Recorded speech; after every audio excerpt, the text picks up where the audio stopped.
vai fazer a resolução de questões do primeiro item de português, que é interpretação e compreensão de textos. No dia 1 do nosso desafio, a gente viu a teoria e eu deixei 10 questões para você praticar. E agora, vamos fazer essas 10 questões.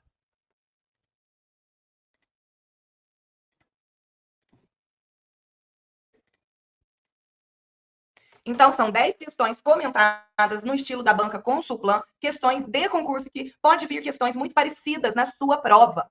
Então, antes da gente começar, eu queria deixar só claro que quem está assistindo na plataforma tem o link aqui embaixo para você fazer o download dessas questões, ok? Então, bora continuar.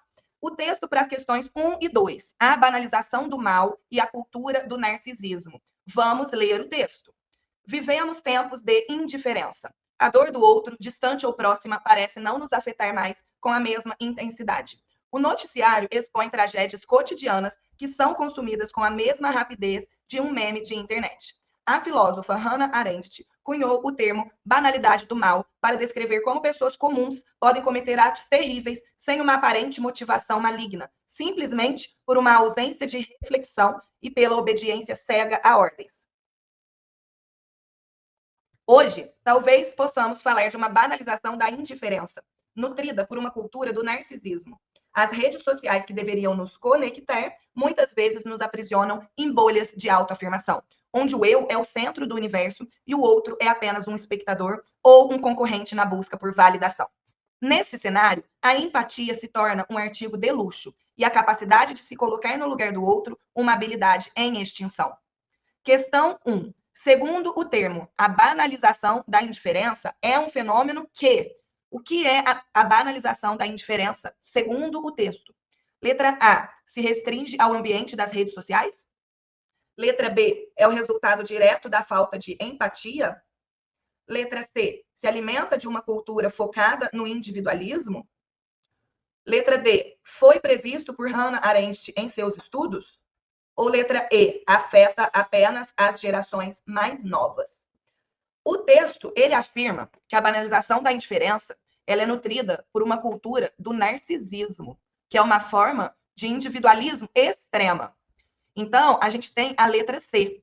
As outras alternativas estão incorretas por quê? Na letra A, o texto não restringe o fenômeno às redes sociais, embora as mencione como um fator. Na letra B, a falta de empatia é uma consequência, não uma causa direta. Letra D. A autora, ela cunhou o termo banalidade do mal, a filósofa Hannah Arendt, e não banalização da indiferença. Letra E. O texto não faz restrição de idade. Por isso, a única correta é a letra C. Se alimenta de uma cultura focada no individualismo. Número 2. Ao citar Hannah Arendt, o autor do texto tem a intenção de, letra A, discordar da visão da filósofa sobre a maldade humana. Letra B, estabelecer uma base teórica para sua própria reflexão. Letra C, mostrar erudição e conhecimento sobre filosofia. Letra D, criticar a complexidade dos conceitos filosóficos. Letra E, provar que o mal sempre foi banalizado na história.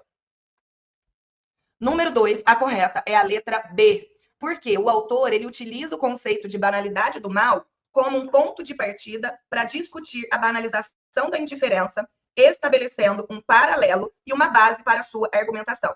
As outras alternativas não correspondem à função da citação no texto. Questão agora 3 e 4 vai utilizar o texto. O valor do ócio criativo.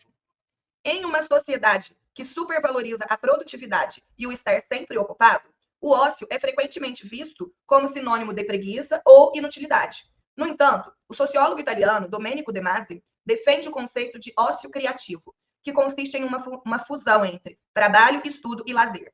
Para De Masi, os momentos de descontração e o aparente não fazer nada são fundamentais para o surgimento de novas ideias e para a solução de problemas complexos.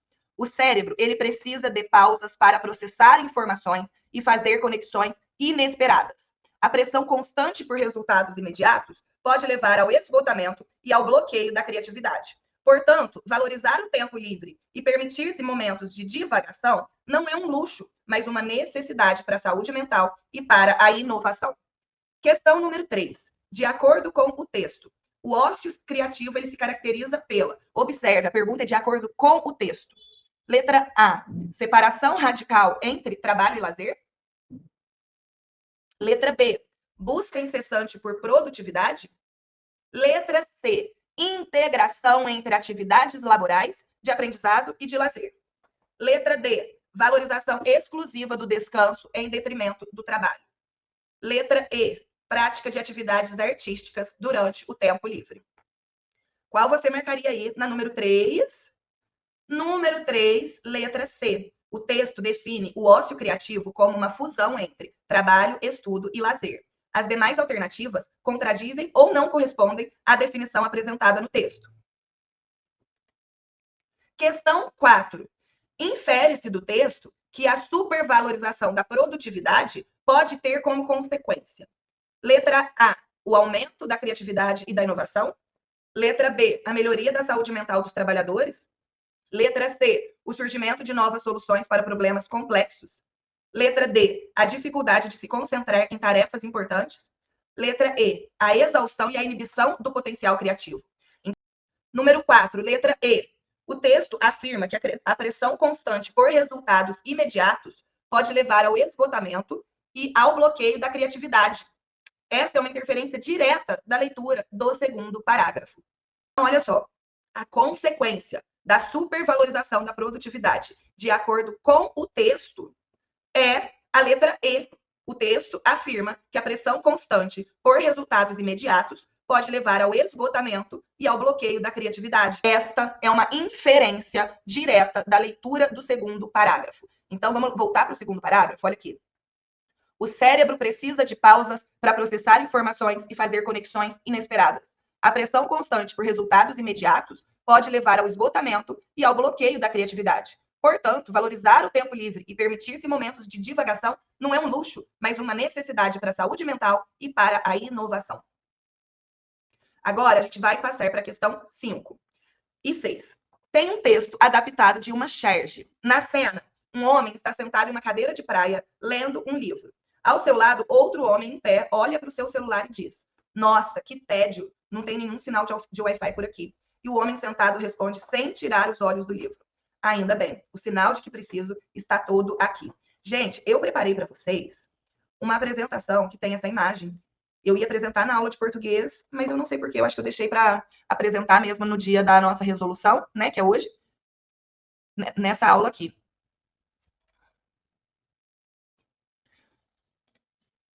Olha bem. Reflexões sobre a tecnologia, o sinal que importa. A charge, ela satiriza a dependência digital ao comparar a busca por Wi-Fi com a conexão profunda proporcionada pela leitura. O homem com o livro, em contraste com o que procura sinal, sugere que o verdadeiro sinal necessário para a mente e o espírito está nas páginas e não na internet. Essa crítica sutil destaca a importância de desconectar-se para reconectar-se com outras formas de conhecimento e de lazer. A charge valoriza a leitura como uma forma de conexão mais profunda, contrapondo a busca incessante por internet. A palavra sinal, no contexto da fala do primeiro homem, refere-se à conexão da internet sem fio, enquanto para o segundo, o conhecimento do livro. Então, vamos voltar para a questão após essa análise. A charge tem como principal objetivo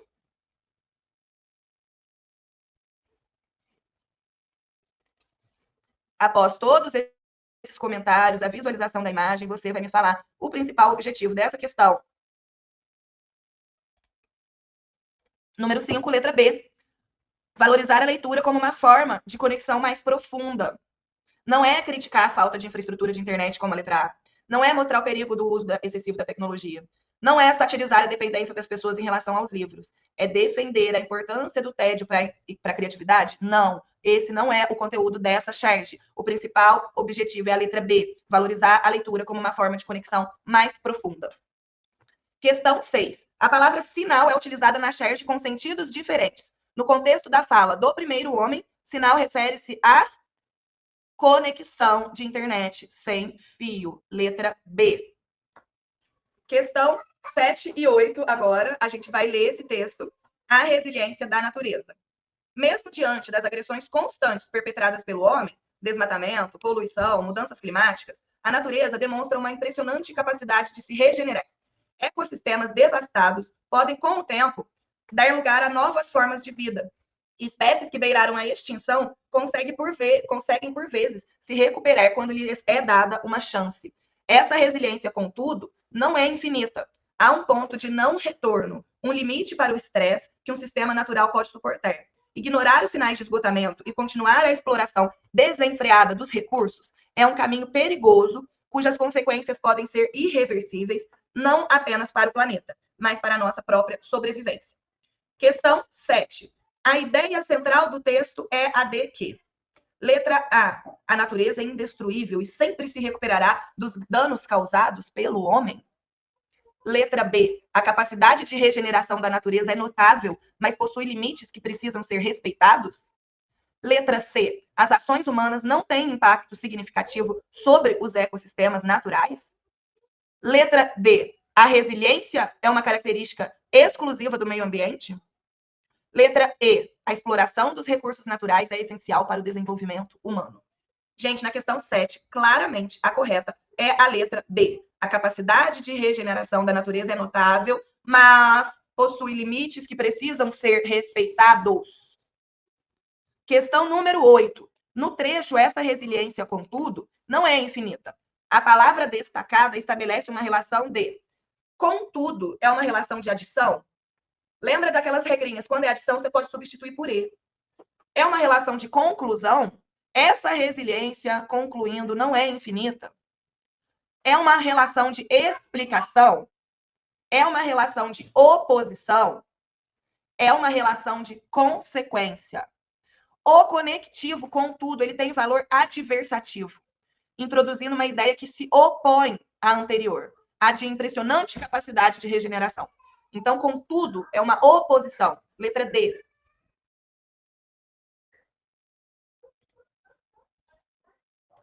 Texto para as questões 9 e 10, para a gente finalizar a nossa primeira resolução de questões do primeiro capítulo de português, em que a gente está estudando interpretação e compreensão de textos. A língua como patrimônio. Esse texto vai ser utilizado para as duas últimas questões. A língua que falamos, ela é muito mais do que um mero instrumento de comunicação. Ela é um vasto repositório da cultura de um povo, um arquivo vivo de suas tradições, de seu modo de ver o mundo e de suas transformações históricas. Cada gíria, cada expressão idiomática, cada variação regional carrega consigo um pedaço da identidade coletiva. Preservar a diversidade linguística, portanto, é tão vital quanto preservar monumentos históricos ou ecossistemas. Significa proteger a memória e a riqueza de diferentes culturas, garantindo que as futuras gerações tenham acesso a esse patrimônio imaterial que nos define como seres humanos. Para o autor do texto, a língua deve ser vista como: letra A, um sistema de signos que serve apenas para a comunicação objetiva. Letra B, um patrimônio cultural que reflete a identidade de um povo. Letra C, um obstáculo para a unificação global das culturas. Letra D, um conjunto de regras gramaticais rígidas e imutáveis. Letra E, um elemento que deveria ser padronizado para evitar variações. Então, vamos lá. No número 9, para o autor do texto, a língua deve ser vista como: letra B. O texto defende desde o início a visão da língua como um vasto repositório da cultura de um povo e um patrimônio imaterial. Nossa última questão, questão 10. De acordo com o texto, a preservação da diversidade linguística é importante porque: letra A, facilita o aprendizado de novos idiomas. Letra B, enriquece o vocabulário individual dos falantes. Letra C, garante a proteção da memória e da riqueza cultural dos povos. Letra D, impede que a língua sofra transformações ao longo do tempo. Letra E, promove a superioridade de uma língua sobre as outras. Gente, na questão 10, após a leitura do texto, a gente tem a letra C como correta. O segundo parágrafo, ele afirma: preservar a diversidade linguística significa proteger a memória e a riqueza de diferentes culturas. Finalizamos a nossa resolução comentada do primeiro capítulo de português sobre interpretação e compreensão de textos.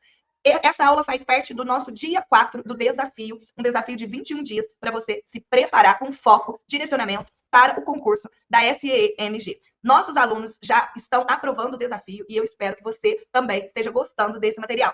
Aqui, nesse documento do dia 4, eu vou inserir separado por tema A gente vai ter no primeiro play a resolução de português, no segundo a de matemática, no terceiro a de direitos humanos, no quarto a de legislação educacional e no último vai ser sobre história da educação, que foi o primeiro item que a gente estudou de conhecimentos específicos para todos os cargos de professor. Um beijo para vocês e até a próxima aula.